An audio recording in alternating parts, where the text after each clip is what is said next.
reap the benefits of its location, Pakistan has to shift its focus from geopolitics to geoeconomics.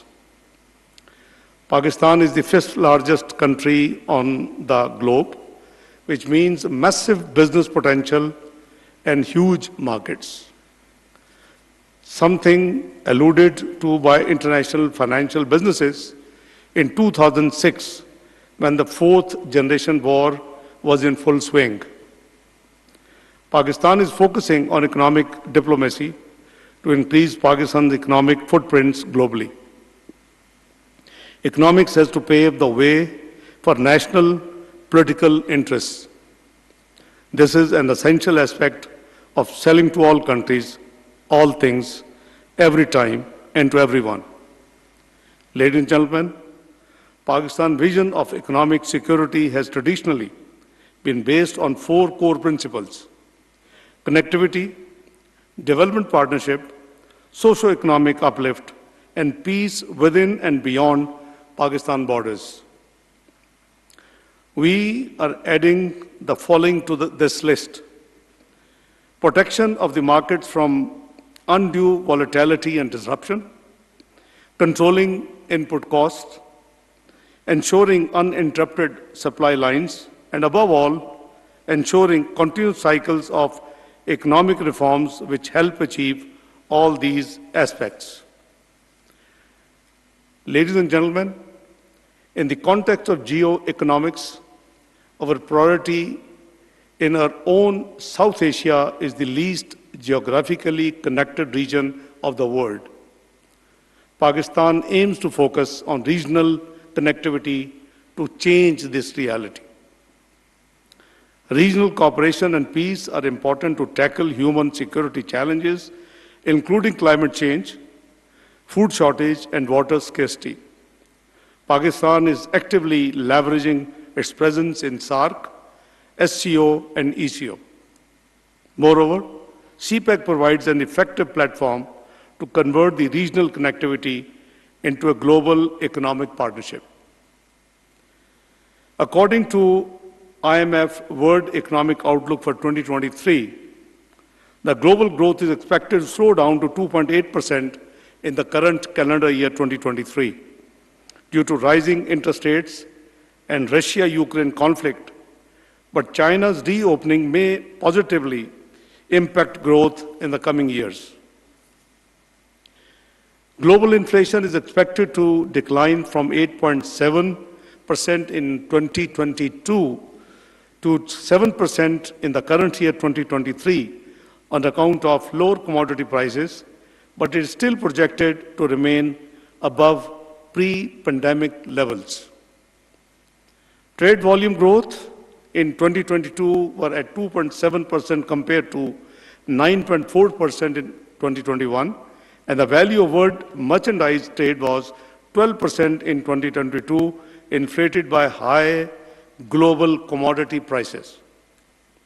World merchandise trade volumes is projected to grow by 1.7% in 2023 before picking up to 3.2% in year 2024, with downside risk from geopolitical tensions, food insecurity, monetary policy tightening, and increasing debt.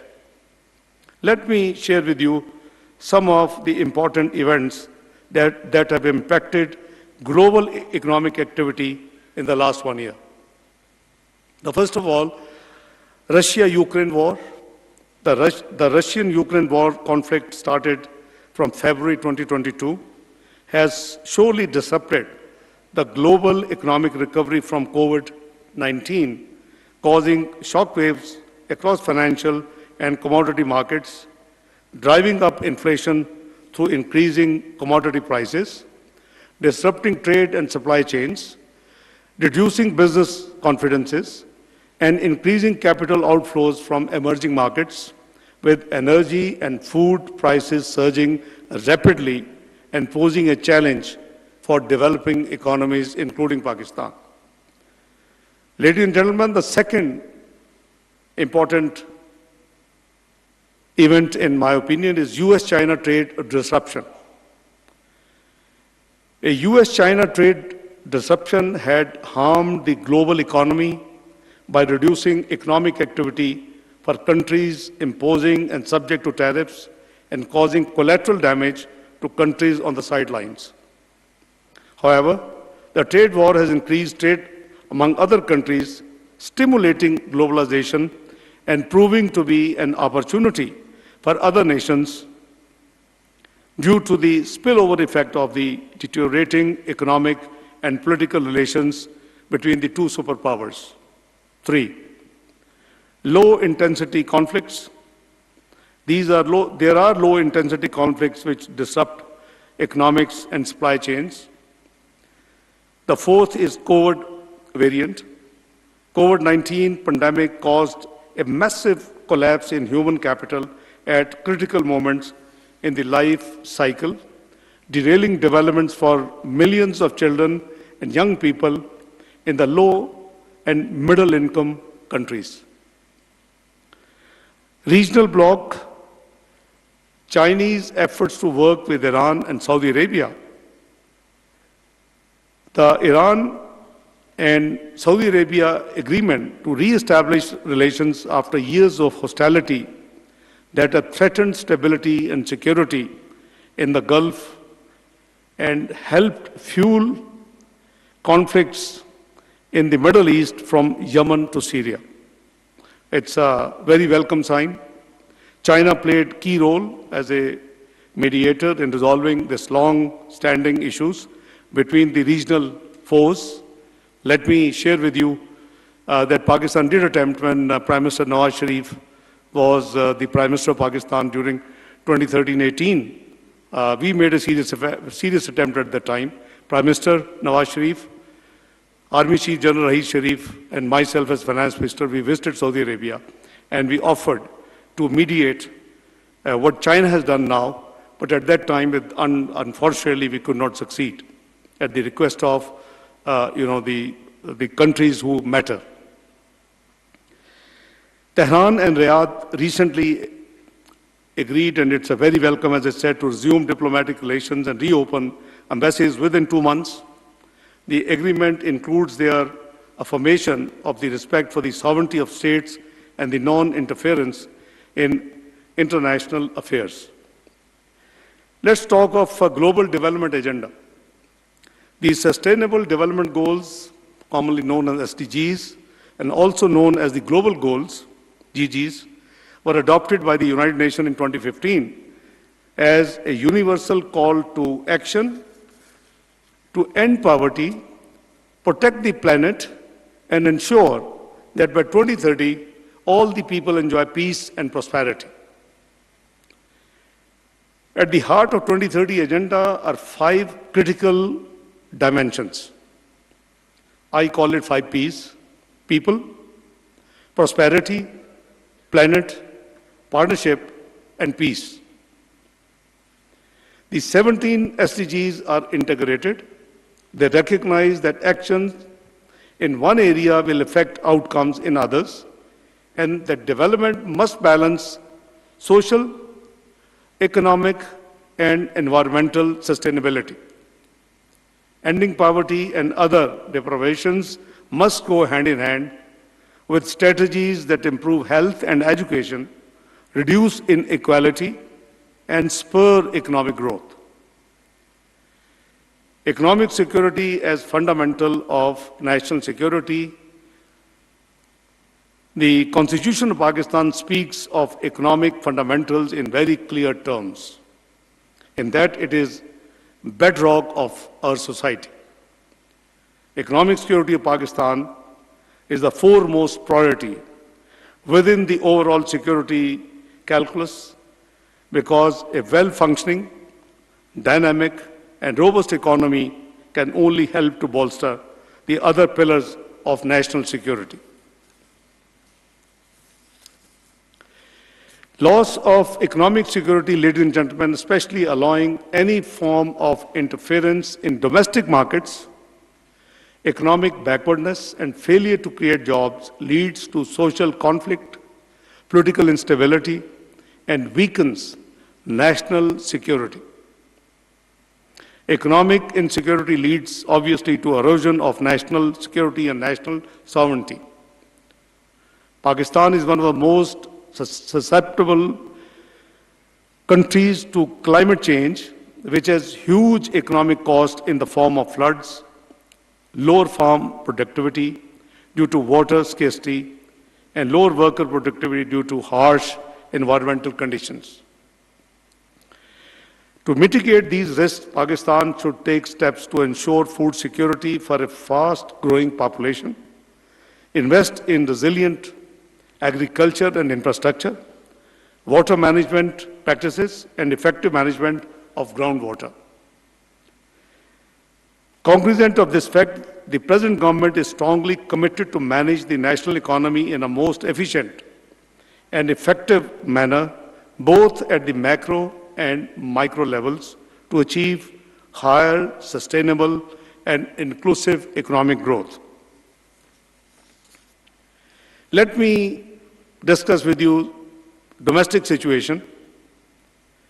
I avail this opportunity to enlighten you about the prevailing conditions of our economy.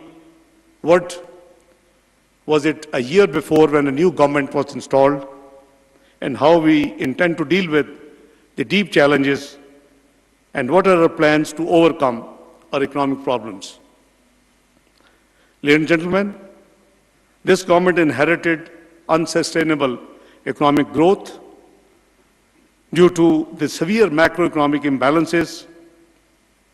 The overheated economy led to widening of current account and budget deficit, what we call the twin deficits country. These severe macroeconomic imbalances had brought Pakistan to a brink of financial serious situation. I am not using the word collapse.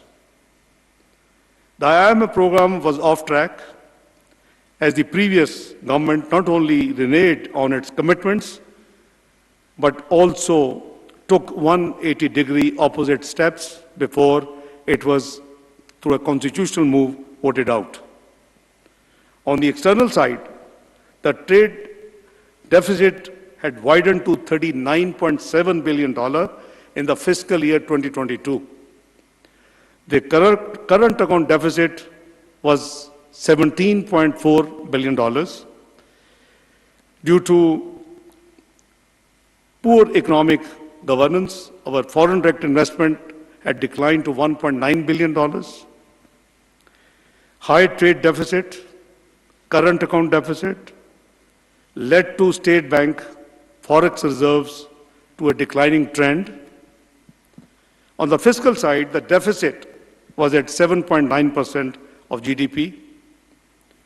During 2018-22, huge amount was added to the circular debt, which reached to 2,467 billion, and the public debt ballooned from 25 trillion to 44.5 trillion rupees, an increase of 78%.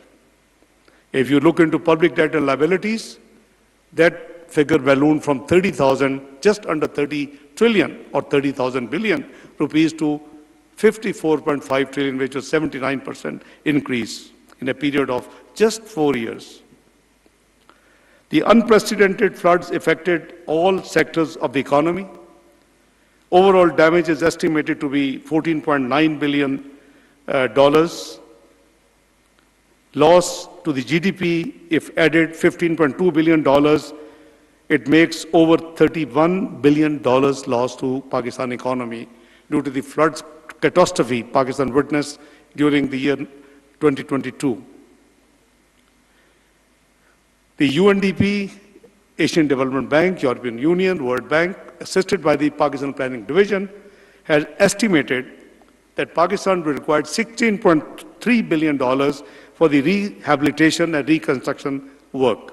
The immediate rescue and recovery work, which was over 100 billion rupees, was spent by the government at a fast speed. So the economic outlook had deteriorated to flood-related damages and disruptions, a tight monetary stance, high inflation, depreciating currency, and a less conducive global environment, which I have just explained. So, what could be a roadmap ensuring sustainable and inclusive economic growth? Ladies and gentlemen, due to shrinking fiscal space, it was difficult for the government to continue the provision of subsidy on petroleum and different other areas, which was rolled back by increasing petroleum prices by levy of PDL, Petroleum Development Levy, a commitment of the previous government over a phased manner. The rolling back the untargeted subsidies in the gas and the power sector in order to make those sectors viable. The government also imposed a complete ban on the import of more than 3 dozen non-essential luxury items as part of an emergency economic plan to tackle high trade deficit and depleting forex reserves. The tightening of the monetary policy and fiscal consolidation measures helped in moderating demand to a more sustainable pace while keeping inflation expectations anchored and containing risks to external stability. Ladies and gentlemen, government is cognizant about the hardship of society but took many difficult decisions to fulfill the sovereign commitment of the previous government at the time of signing of the EFF program with IMF in 2019. We took these decisions at a very high political cost to the political parties who have formed the current government. We believe that the state is more important than politics. Government took the difficult decision through necessary actions to stabilize the economy and to deal with the looming balance of payments crisis. Economic diplomacy to seek support from other bilateral, multilateral, and friendly countries is part of these efforts of this government. Ladies and gentlemen, let me just share some current data with you. The tax collections of FBR has increased by around 18% to 5,156 billion rupees during July-March, the first 9 months of this fiscal year, as compared to 4,376 billion in the last year. The current account posted a deficit of 3.4 billion against a deficit of 13 billion US dollars in the corresponding period last year, July to March, which has now narrowed by 74%. The current account deficit in the month of March has shown a surplus after 2020, first time with a figure of 645 million US dollar. And we expect, the number is being finalized in the next few days, that the April vote also, God willing, will show a current account surplus, inshallah. The trade deficit, July-March was 35.5 billion last year, which has shrunk by 35.5% to 22.9 billion US dollars. The fiscal deficit stood at 2.8% of GDP, in numbers 2,392 billion during July-February current fiscal year, as compared to 3.4% of GDP last fiscal year 2022. During July-February, the primary balance posted a surplus of 781 billion, which is 0.9% of GDP, against the deficit of 399 billion, 0.6% of GDP last year. Now let's talk some economic reforms which are in the way in Pakistan. Pakistan has resolute in its dedication to implementing economic reforms with a focus on creating a conducive environment for investment, promoting entrepreneurship, and fostering inclusive growth. We have undertaken a series of bold and ambitious reforms to address structural imbalances, improve the business climate, and enhance the competitiveness of our economy. One of the key pillars of our economic reforms agenda is fiscal consolidation and resource mobilization. We have taken measures to rationalize government spending, broaden the tax base, improve revenue collection. These efforts are aimed at reducing our fiscal deficit, manage our debt sustainability, and create fiscal space for critical investments in infrastructure, human capital, and social protection. Ladies and gentlemen, to reduce current expenditure, the Prime Minister has announced a robust austerity initiative which includes the cabinet members foregoing their salary. The FPR is working hard to increase revenue collection and tax to GDP ratio through various tax policy and administrative measures and reforms. In this regard, efforts are being made through maximum taxpayer facilitation, automation, ease of doing business, reducing human interaction, minimizing procedural complications, broadening tax base, increasing tax awareness, and improving the overall efficiency of the tax machinery. Agriculture is a vital sector of Pakistan economy, employing a significant portion of our population.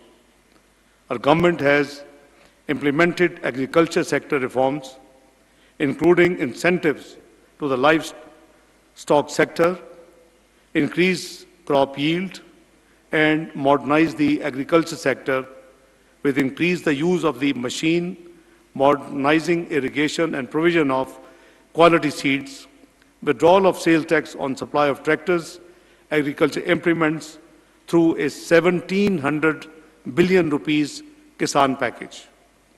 These reforms are aimed at improving agriculture productivity, increasing farmers' income, and promoting food security in the country.